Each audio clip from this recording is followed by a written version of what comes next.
Qu'est-ce que la finance? Eh bien, c'est un système qui permet de répartir les ressources, notamment économiques comme donc le capital, l'épargne, de faire un pont entre les épargnants qui ont de l'argent et les emprunteurs qui en ont besoin, la possibilité de s'enrichir, donc avec de l'investissement, si cet investissement prend de la valeur, vous augmentez votre capital, que vous pouvez également réinvestir, et également une gestion des risques tout en pouvant innover, car vous injectez de l'argent dans des entreprises qui le prennent pour des nouvelles technologies, comme OpenAI, Nvidia, etc. Donc ça, c'est la base. Maintenant, on va voir comment ce système est architecturé.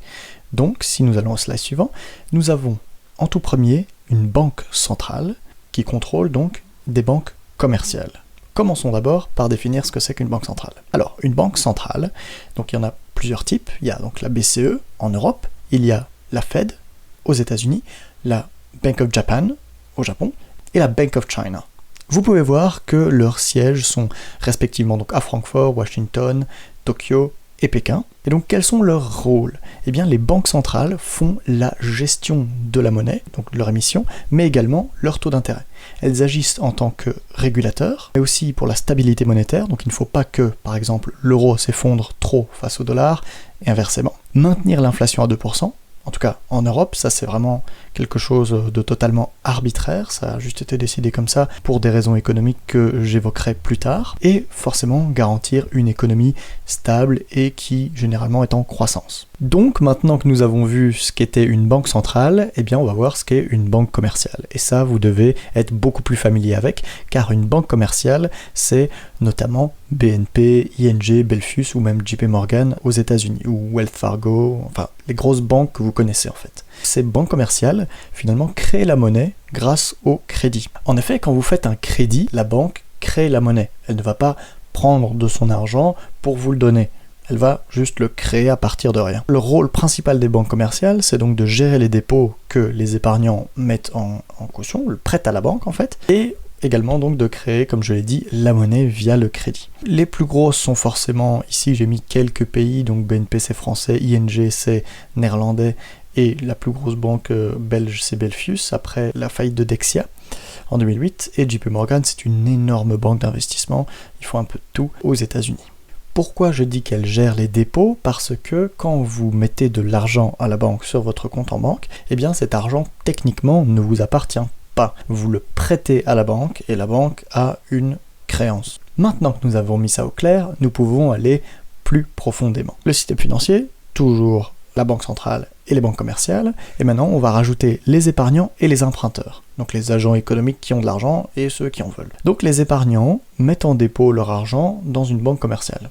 Cette banque commerciale établit des crédits aux emprunteurs. Les emprunteurs, ça peut être, eh bien, vous qui voulez acheter un bien immobilier ou autre, mais également une entreprise et même l'État. Donc on a couvert ça, on peut même encore aller plus loin et rajouter donc des intermédiaires financiers. Alors les intermédiaires financiers, c'est qui? Eh bien ce sont les banques d'investissement, les gestionnaires de patrimoine, etc. Ces épargnants peuvent mettre leur épargne avec un intermédiaire financier qui va les investir dans les marchés financiers, que ce soit obligations, actions, que sais-je, pour eux. Également, quand on fait un crédit, l'emprunteur peut, donc dans le cas d'une entreprise, émettre des titres sur les marchés financiers. Imaginez Apple qui a besoin de se financer, elle va émettre de la dette généralement via une banque d'investissement comme JP Morgan, qui va donc émettre ses titres sur les marchés financiers.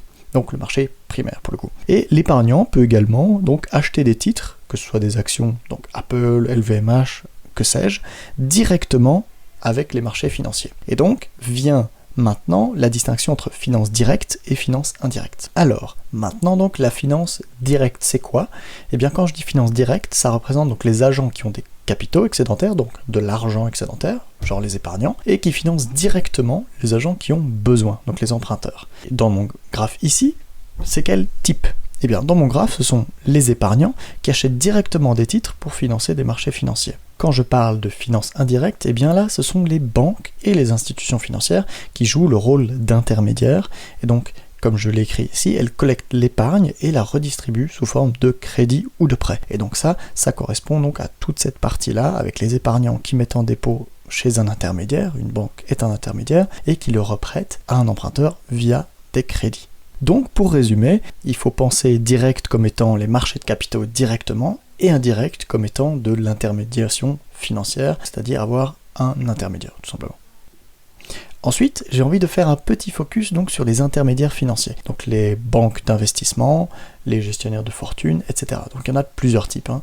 Les asset management, comme on les appelle, que ce soit Lazard, c'est un très gros, très connu, Pire Asset Management en Belgique qui a vraiment un track record très long, plus de 110 ans, et forcément BlackRock, tous les gestionnaires de titres. Ce genre d'intermédiaire financier propose généralement divers services à destination des épargnants pour investir leur argent, car ils ne peuvent pas le faire tout seuls, que ce soit par manque d'intérêt, manque de temps, etc. Le problème avec les intermédiaires financiers, c'est qu'ils engendrent donc des frais, car il faut donc payer les salariés, donc il y a des frais de structure, des frais sur les marchés financiers, donc il y a plusieurs types de frais. Ensuite, il y a également le fait que les intermédiaires financiers, comme les gestionnaires de patrimoine, font généralement moins bien qu'un indice, mais ça, on y reviendra. Ce que je trouve très intéressant d'observer donc pour les intermédiaires financiers, c'est qu'il y en a beaucoup plus qui ont dû s'adapter, car avec l'essor de nouvelles technologies, les petits épargnants, les particuliers,